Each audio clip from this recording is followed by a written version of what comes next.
Welcome to my 116 square meter shipping container home. I built it myself and it cost me 89,000 euros.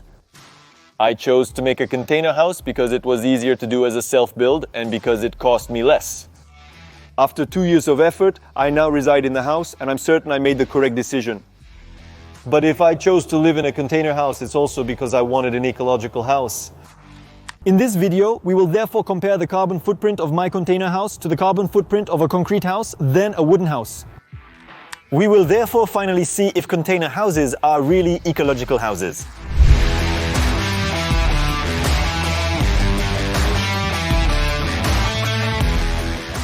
This video begins at the port of Lyon, where I purchased the shipping containers for my house, marking the start of my adventure.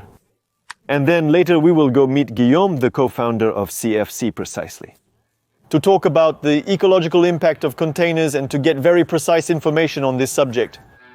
Small parenthesis. I wrote a book on building a container house from A to Z, a small guide for beginners to help you in your projects. This book is free and can be downloaded from the video description. There you go, I offer it to you.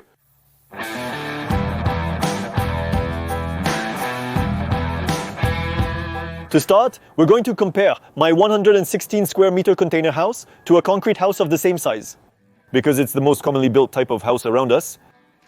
Concrete causes two significant ecological issues. Firstly, producing 1 cubic meter of concrete emits 518 pounds of carbon dioxide into the atmosphere. 1 cubic meter of concrete requires 1,928 pounds of sand. However, not all sand is suitable. For instance, desert sand is too round to produce good cement. It's estimated that under 5% of Earth's sand can be used to make concrete. We will have to extract this sand from the ocean floor, near beaches that will slowly vanish. Sand forms a natural barrier preventing seawater from seeping into the groundwater. So you have drinking water that becomes non-drinkable and arable land that can no longer be cultivated. The scale is hard to grasp, and the impact of concrete remains vague and not well understood. So what I suggest is that we take a very specific example. We will take my container house and compare it to a full-foot concrete house. The same size, really the same type of house, just the material changes.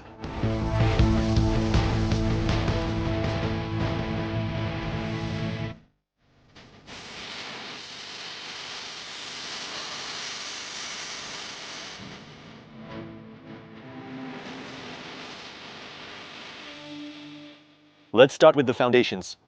Consider a concrete slab the size of a house as an example.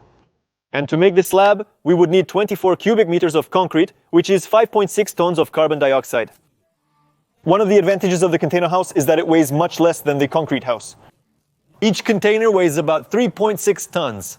Knowing that we are going to cut the walls between each of them to make our house, which gives us a global structure, around 11 tons versus over 40 tons if I had done this with cinder blocks and concrete.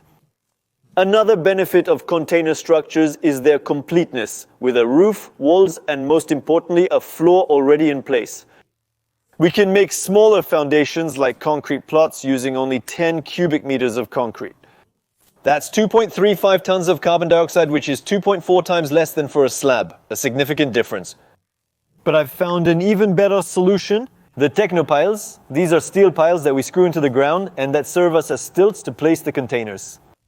Producing and installing a Technopile releases around 165 pounds of carbon dioxide.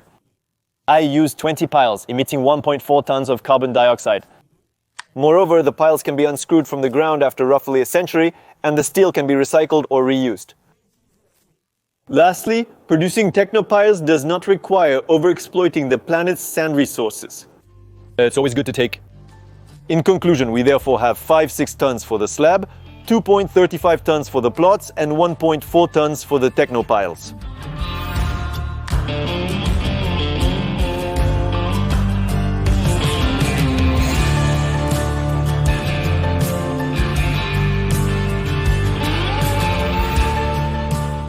Now, we're going to talk about the impact of the walls of my house, that is to say the containers. For my house, I used 4 last strip containers, that is to say second-hand. They are second-hand, but they are still structurally intact and especially watertight. So, they could still travel, but yet the shipping companies decided to sell them to me. Why? One must imagine that containers are like the packaging cardboard of consumer products. And indeed, they could perhaps still remain 2 years, 3 years used on the seas. The game's objective is to reuse items before they become waste, adopting a more ecological and timely approach. Consider that your house's structure can last a long time, while in 2 years they may develop rust spots and structural fatigue, making them unusable. So, we can consider that the containers we reuse today, they have a carbon impact of 0. We could say since they've already lived their life, that's it. In fact, they've already been used multiple times on boat trips, and so they've been well utilized in terms of carbon impact, and with this second life, we maximize even more. After that, I'll let you do the numerical studies. And then, even after 100 years isolated, for a house, for example, we can always recycle this steel at the very end to really use what we produced to the fullest. It's Corten steel, it's quality steel, the wood is maritime wood, which is also waterproof. So we can always reuse the materials that have been used once before. The only carbon footprint we would ultimately have is the transportation of the container from the port to the place where it will be used. Yes, it is. Sure, and that's why for us, the goal is to be able to select the port closest to the delivery location, at most 200 kilometers. It's about recognizing the truck's impact and seeking the most environmentally friendly fuels. Or additional solutions which are the barge, the train, which will be more ecological. And would you, in the end, consider a house in a shipping container to be an ecological house? Yeah, completely. Container houses, by their philosophy, by the fact that we reuse, are a form of ecological house. As mentioned earlier, we give the many containers in the ports a second life instead of letting them become waste. Many are now interested in building homes from shipping containers, among other topics. And we see real estate players, developers, architects who are increasingly using them. And that's what allows us to envision a bright future for container homes. So it really fits into this dynamic of reuse. To eliminate waste, we should maximize the use of existing products that have already offset their carbon impact. As Guillaume explained to us, we are going to reuse these containers before they become waste to make our house. So, we can consider their carbon impact to be neutral because they have already lived their first life. We could take into account the transport from the port to the house. But in reality, it accounts for very little carbon dioxide emissions compared to the rest of the construction site. So we're going to stick with our basic finding, which is that using containers has a 0 impact. Now let's compare this with the concrete walls of a 116 SQM one-story house. To build it, it would take about 40 tons or 17 cubic meters of concrete, counting the cinder blocks. This estimate is fairly low, but it will give us an idea. So if I had built my house with concrete walls, I would have once again added 4 tons of carbon dioxide to my carbon footprint. In total, we have 5.6 tons for the foundations and 4 tons for the walls, which amounts to 11.6 tons. 6 tons of carbon dioxide emitted just for the structure, and not counting the insulation and all the rest of the materials. Me making my foundations with Technopiles, which emitted 1.4 tons of carbon dioxide. And my structure in a shipping container, which has a neutral impact. So theoretically, I save 10 tons of carbon dioxide compared to a concrete house. But it's not over, it still needs to be insulated.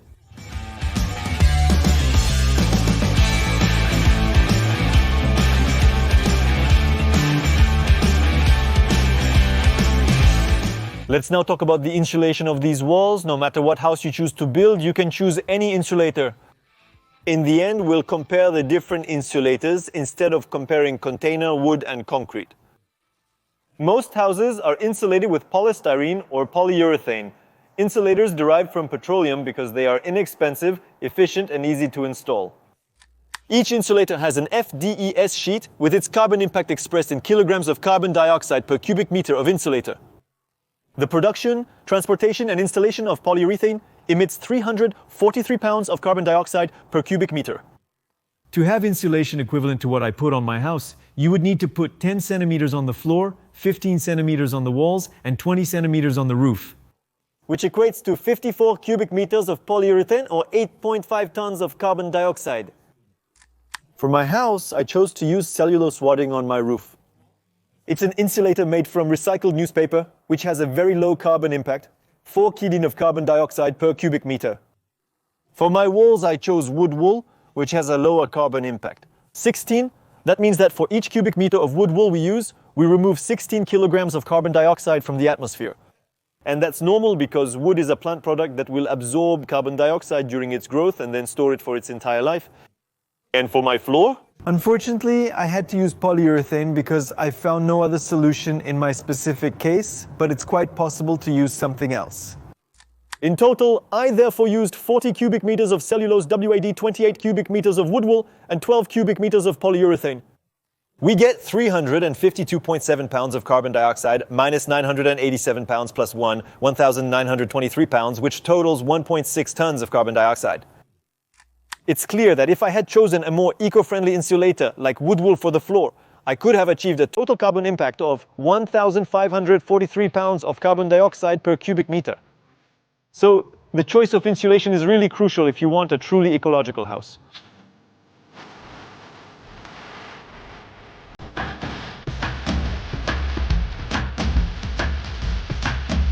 If we take stock, the construction of my house will have emitted 3 tons of carbon dioxide, including the foundations, structure, and insulation.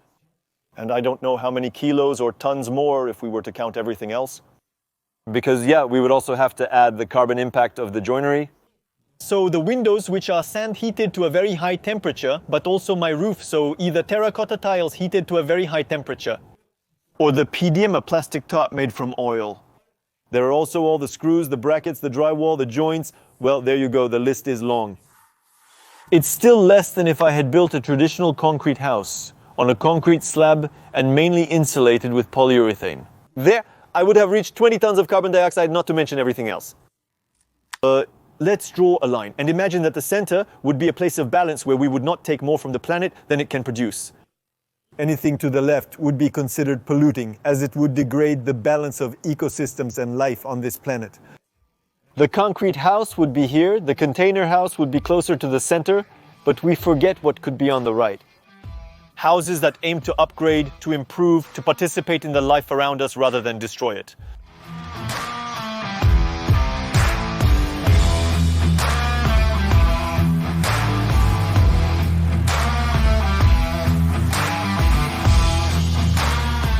If the shipping container house won hands down against the concrete house, what about against the wooden house?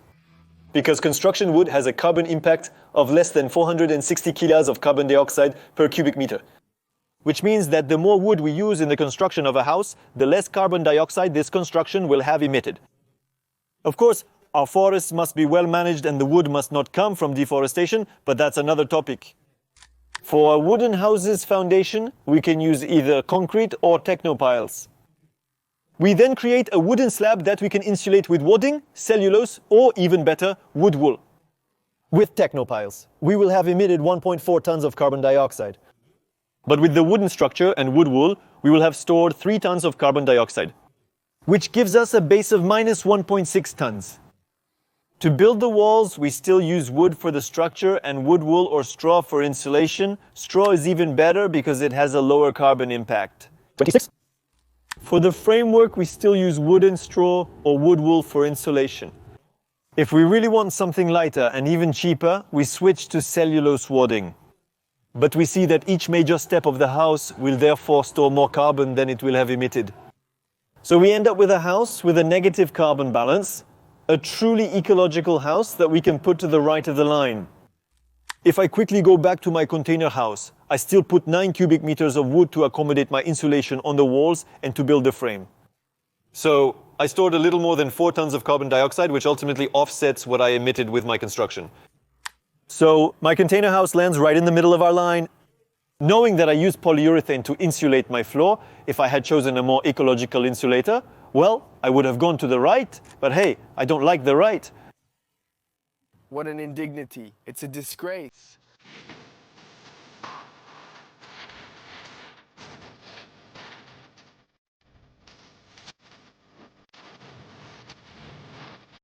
In summary, with careful consideration of the foundation and insulation, a shipping container house can be an eco-friendly dwelling. One might be tempted to say that since wood stores carbon, a wooden house is necessarily more ecological. So yes, very likely, except that there won't be enough wood to make all the houses in the world out of wood. So the logic of reusing waste or potential waste to build the structure of the house and save wood, using what we have already produced to save other resources, is quite reasonable in my opinion.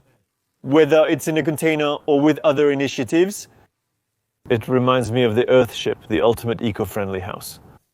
Foundations with recycled tires and earth, ecological insulators, very little processed wood for the structure, and a lot of recovery to make the walls and the joinery of the house. The Earthship is a self-sufficient house that generates its own electricity and collects rainwater for drinking. The house is passive, eliminating the need for heating or air conditioning. And most importantly, the Earthship produces food. We are at the end of our ecological line. All the figures I gave you in this video are obviously incomplete. The data varies by source, and I've likely forgotten many details. What you need to remember is that ultimately the traditional concrete house emits a lot of carbon dioxide, but it's only half because of the concrete. The remaining half relies heavily on your choice of insulation. A house with shipping containers can therefore be eco-friendly if and only if we take care to use eco-friendly insulators. Whereas a concrete house will always be to the left of our line. On the other hand, houses built with bio-based materials and insulators, which store carbon, will always be more eco-friendly than container houses and therefore than concrete houses. We could even go further in the reflection by saying that an eco-friendly house is a house that is not too big, that doesn't take up too much space in nature, that even nourishes this nature by planting, for example, a forest garden around it. It will also be a house that does not consume a lot of energy to support the inhabitants inside, and which over its entire lifespan will not emit carbon dioxide, will not consume resources, and which at the end of its life can be recycled or reused. There is really a whole life cycle to analyze, but it's a thought to push even further. I hope that all the thoughts I have shared with you in this video will help fuel your thoughts. Thank you all for watching this video to the end. Subscribe, it's crucial. Next time I'll likely cover container homes or solar panels in another video. Bye.